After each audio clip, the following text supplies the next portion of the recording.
మీరు చేయు కార్యములన్నీ ప్రేమతో చేయుడి. మొదటి కొరింథీయులకు రాసిన పత్రిక 16వ అధ్యాయం 13-14 వచనాలు.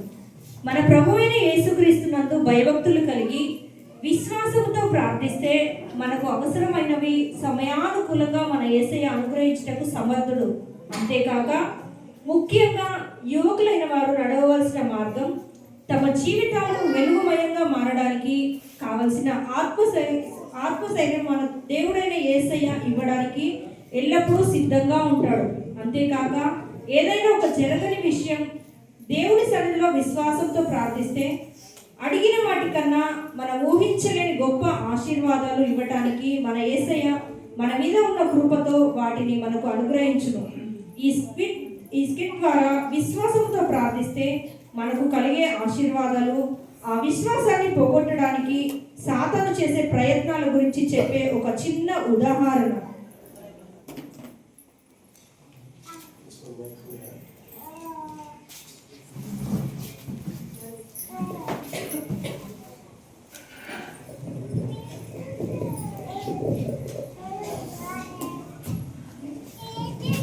ఈసారి నాకు ఇంటర్వ్యూ జాబ్ వస్తే బాగుండు. ఇంటి దగ్గర ఈ సమాజంలోనూ నేను ఒక గొప్ప స్థానాన్ని సంపాదించుకోవచ్చు.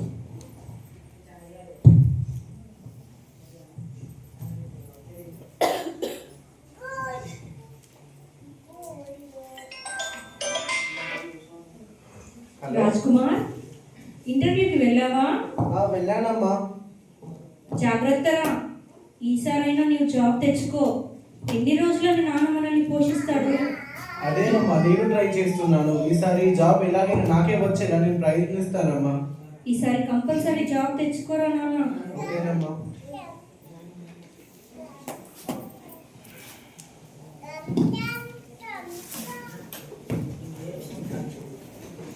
అసలు ఇలాగా దేవుడా, ఇంటర్వ్యూలో జాబ్ ఎలా అయినా నాకే రావాలి. ఈ జాబ్ ఎలాగైనా నాకే రావాలి. ఎన్ని ఇంటర్వ్యూలు చేశాను నేను. ఈ జాబ్ ఎలాగైనా నాకే వస్తే బాగుండు. ఒకసారి ఇంటర్వ్యూలు ఏమవుతుందో ఒకసారి చూద్దాం, ఊహించుకుంటాను. కంగ్రాచులేషన్స్ రాజ్ కుమార్, నువ్వు రేపటి నుంచి ఉద్యోగంకి రావచ్చు. నీకు నెలకు 20,000 శాలరీ. అవునా? Thank you, thank you, thank you, thank you. Oh shit, ఇదంతా కలనా?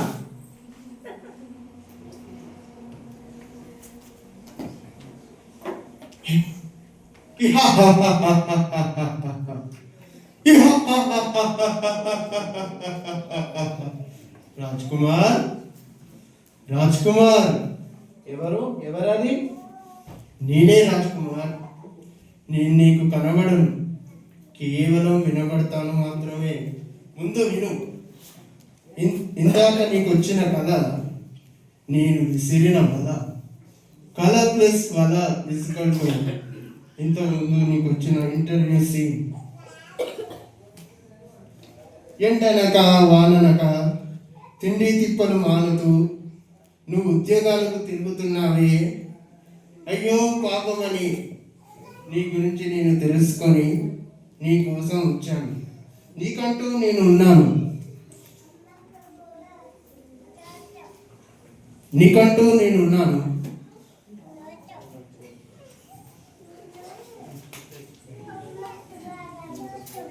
నువ్వు నాతో ఉండు రాజ్ కుమార్. నువ్వు నాతో ఉంటే ఆ ఉద్యోగం నీదే. సమాజంలో నీ మర్యాద అంతా ఇంత కాదు, ఎంతో పెరుగుతుంది. కానీ వీటన్నిటికీ నువ్వు నాకు ఒకటి చేయాల్సి ఉంది. అదేమిటంటే, నేను చెప్పిందే చేయాలి, నేను చూపించిందే చూడాలి. అర్థమవుతుందా? అదే చేయాలి. ఇప్పటిదాకా నేను 25 సార్లు ఉద్యోగ ప్రయత్నం చేశాను, కానీ ఒక్కటి కూడా నాకు రాలేదు. పోనీ వాటి రిజల్ట్స్ అయినా వచ్చాయంటే అవి రాలేదు. ఇంతకు నిన్ను ఎలా నమ్మాలి, ఎందుకు నమ్మాలి? అదే వచ్చింది. నువ్వు చేసే ప్రతి ప్రయత్నంలో ఒక తప్పు చేస్తున్నావు. తప్ప? నేనేం తప్పు చేస్తున్నాను? అదే ఆ ఉడ్రంగి వాడికి, అదే ఆ కరుణామయుడికి నువ్వు ప్రార్థన చేస్తున్నావు కదా, అయినా నీకేమైనా జాబ్ ఇప్పిస్తున్నాడా? నీ లేదు కదా. అయ్యో రాజ్ కుమార్ అని చెప్పి సారీ అని కూడా నీకు చెప్పట్లేదు కదా. నేను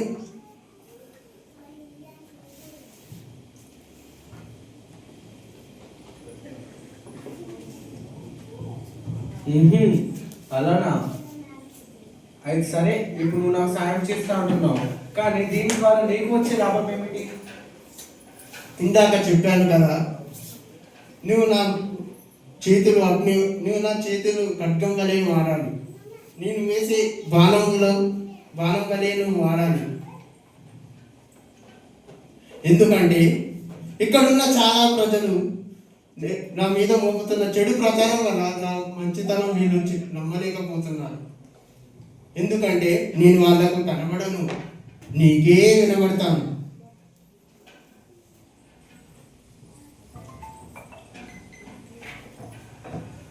సర్లే, చూద్దాం. ముందు ఉద్యోగం రావాలి కదా, అప్పుడు నమ్మాలా వద్దా అనేది అప్పుడు ఆలోచిస్తాను. చూద్దాం కాదు, చేద్దామన్నాను. అప్పుడే నీకు ఈ ఉద్యోగం వస్తుంది. సర్లే. అదిగో ఆ కరుణామయ బానిస వస్తున్నాడు. మనతో మాట్లాడకు. మనతో మాట్లాడడం నాకు నచ్చదు. మనతో మాట్లాడితే నీకు ఈ ఉద్యోగం రాదు. ఏమైనా రాజకుమార్, ఎలా ఉన్నావు? ఇక్కడేం చేస్తున్నావు? వందనాలు పాస్టర్ గారు. ఇక్కడ నాకు ఒక ఇంటర్వ్యూ ఉంటే నేను వచ్చాను పాస్టర్ గారు. రే, మాట్లాడొద్దన్నా కదా, ఎందుకు మాట్లాడుతున్నావు? మాట్లాడకు. ఏంటి, ఏదో బాగా ఆలోచిస్తున్నట్టున్నావు? నాకు ఒకటే దిగులండి, నాకు ఉద్యోగం లేదని. ఇంతకీ ప్రేయర్ చేసి ప్రయత్నించావా? చేశాను. ఎన్నిసార్లు ప్రేయర్ చేసినా దాని ఫలితం ఏం లేదు. దేవుడు నాకు ఉద్యోగం ఇవ్వలేకపోయాడు. విన్నారా? మీరు విన్నారా? ఈ మాట విన్నారా? నువ్వు ఎన్నిసార్లు ప్రార్థన? అరే రాజ్ కుమార్, నువ్వు మాట్లాడావు కానీ మా గొప్ప మాట మాట్లాడాలి. నువ్వు ఆ కరుణామయుడికి ప్రార్థన చేస్తే నీకు కలిగిన ఫలితం ఏంటి? నన్ను నమ్ము రాజ్ కుమార్. అలా కాదు రాజకుమార్, నీవు విశ్వాసంతో నమ్మకంతో దేవుడు ఖచ్చితంగా నాకు ఉద్యోగం ఇస్తాడని నమ్మాలి. దేవుడు నాకేం ఇస్తాడు, నాకేం చేస్తాడని అపనమ్మకంతో ఉండకూడదు. అలాగే సాతానుగాడు కూడా ఇలాంటి పరిస్థితుల్లోనే వానికి అనుకూలంగా మార్చుకోవడానికి ప్రయత్నిస్తాడు. వాడి కవ్వింపులకు పొగడతలకు లొంగకూడదు. ఇప్పుడే లేచి విశ్వాసంతో నీ తలంపులలో ఉన్న ఉద్యోగాన్ని ఇవ్వమని లేచి ప్రార్థన చేయి. రే ప్రార్థన చేయకరా చేయకు. తండ్రి, నన్ను క్షమించండి తండ్రి. ఇప్పటి వరకు నేను అవిశ్వాసంతో ఉన్నాను.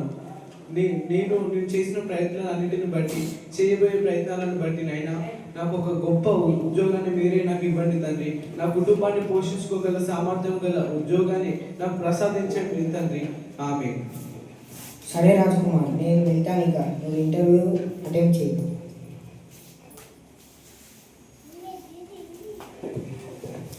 ఓకే, నీకు జాబ్ వచ్చింది, ఇక నువ్వు వెళ్ళొచ్చు.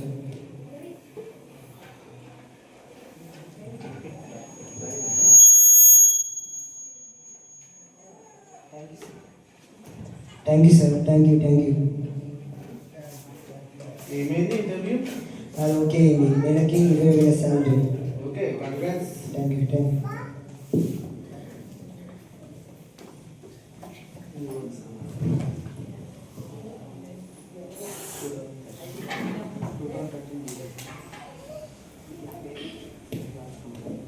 ఓకే రాజ్ కుమార్, నువ్వు 2013లో బీటెక్ అయిపోయింది కదా, అప్పటి నుంచి నువ్వేమైనా చేసావా? నేను ఎన్నో ప్రయత్నాలు చేశాను, కానీ నాకు ఒక్క ఉద్యోగం కూడా రాలేదు. ఎన్నో గవర్నమెంట్కి సంబంధించినవి, ఎన్నో ప్రైవేట్కి సంబంధించినవి, బ్యాంక్స్లోనూ ఎన్నో ట్రై చేశాను. మీ కంపెనీలో కూడా జాబ్ వస్తుందని 5 సార్లు ట్రై చేశాను sir. I am sorry, you are rejected.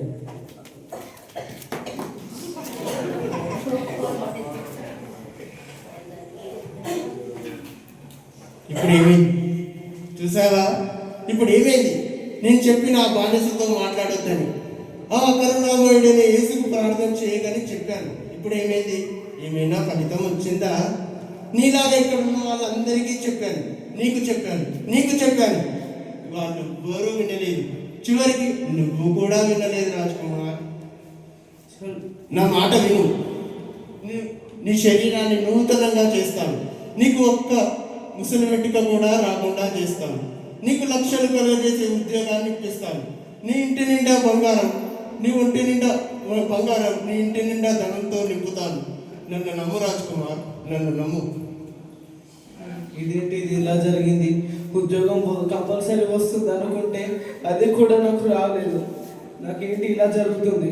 వీడేమో నేనున్నాను అని నా దగ్గరికి వస్తున్నాడు. నేను ఎప్పుడు ప్రార్థన చేసి నా ఏసైని నమ్మాలా, లేదంటే కనబడకుండా నన్ను నమ్మాలి, వీడిని నమ్మాలా? నేను ఇప్పుడు ఏమి చేయాలి? ఏమయ్యా రాజ్ కుమార్, ఇంటర్వ్యూ ఎలా అయింది? సెలెక్ట్ అయ్యావా? లేదు పాస్టర్ గారు, నేను సెలెక్ట్ కాలేదు. నువ్వేమీ కంగారు పడకు. నీకు దేవుడు ఒక గొప్ప స్థానాన్ని ఇస్తాడు. ఈలోపు సాతానుగాడు నీ హృదయంలోకి చేరి డిస్టర్బ్ చేస్తాడు. వాడి మాయ మాటలను నమ్మకు. ఇప్పుడే లేచి విశ్వాసంతో ప్రార్థన చేద్దాం.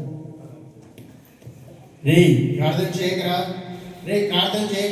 ఏ పాస్టర్, నీకేం పని లేదా? ఇలాంటి వాళ్ళు నేను ప్రార్థన చేయించేది. నా శిష్యులందరినీ నేను కలిసి అగ్నిగుండంలో కలిసి పాడేద్దాం అనుకుంటాను. కానీ మీరు వాళ్ళని తీసుకొని పరలోకంలో చేర్పించి దేవుని మార్గంలో నడిపించాలనుకుంటున్నాను. ప్రార్థన చేయకు. రాజకుమార్ ఇంత ముందుకు ప్రయత్నం చేసినప్పుడు ఉద్యోగం రాలే. ఈసారి ఖచ్చితంగా దేవుడనే దేవుడు. చాలా థ్యాంక్స్ పాస్టర్ గారు. నా కొరకు, నా భవిష్యత్తు కొరకు మీరు చాలా ప్రార్థన చేస్తున్నారు. ఇదే బాబు. ఇదేంటి పాస్టర్ గారు, ఇన్ని ఉత్తరాలు వచ్చాయి? రాజకుమార్, లెటర్ని ఓపెన్ చేయి. అన్ని గవర్నమెంట్కి సంబంధించిన లెటర్స్. రేపే నన్ను జాయిన్ కమ్మని నన్ను వారు ఆహ్వానించారు. దేవుడు నా కొరకు ఇంత గొప్ప ఉద్యోగాన్ని దాచొస్తాడని నేను అనుకోలేదు. దేవుడు నన్ను బహుగా ప్రేమించాడు. నా యేసయ్య నా కొరకు ఇంతగానము నన్ను ప్రేమించి నాకు ఈ గొప్ప ఉద్యోగాన్ని ఇచ్చాడు. కొన్నిసార్లు నేను అవిశ్వాసంతో, అపనమ్మకంతో నేను ఉన్నప్పటికీ దేవుడు నా చేయి విడవలేదు. దేవుడు నాకు ఈ జాబ్ ఇచ్చాడు. దేవుడికి కృతజ్ఞతాస్తుతి స్తోత్రాలు పాస్టర్ గారు. దేవునిపై విశ్వాసం ఉంచు రాజకుమార్. కడదాకా ఇలానే ఆశీర్వదింపబడదు. పోరా పిచ్చి రాజకుమార్, నువ్వు లేకుంటే నాకు వీళ్ళు లేరా? వీళ్ళతో నేను నా పని చేయించుకుంటాను.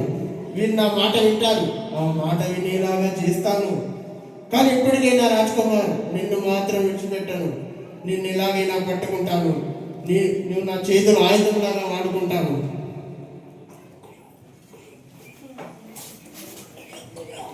ఈ విధంగా సాతాను ఎన్నో తంత్రాలు, మోసపరిచే మాటలు, మన విశ్వాసాన్ని పోగొట్టేలా అద్భుతాలు, ఎన్నెన్నో అబద్ధాలు కల్పించడానికి ప్రయత్నం చేస్తాడు. కాబట్టి దేవుని మీద నమ్మకంతో దేవుని వాక్యాన్ని నిరంతరం చదువుతూ ధ్యానిస్తూ ఉంటే సాతాను వేసే కుయుక్తి గల బాణాలను మనం ఎదిరించగలం. ఈ నూతన సంవత్సరం నుండి అయినా మన విశ్వాస జీవితాలు మరింత బలపరుచుకుంటూ మన యేసయ్య మన కొరకు కలిగిన తలంపులను మనం చేరుకోవడానికి ప్రయత్నం చేద్దాం. విశ్వాసంతో ప్రార్థన చేసి నిరీక్షణతో ఎదురు చూచే వారికి అసాధ్యమైనది ఏదీ ఉండదు. దేవుణ్ణి నమ్మిన వారికి సమస్తమును సాధ్యమే. ఆమేన్.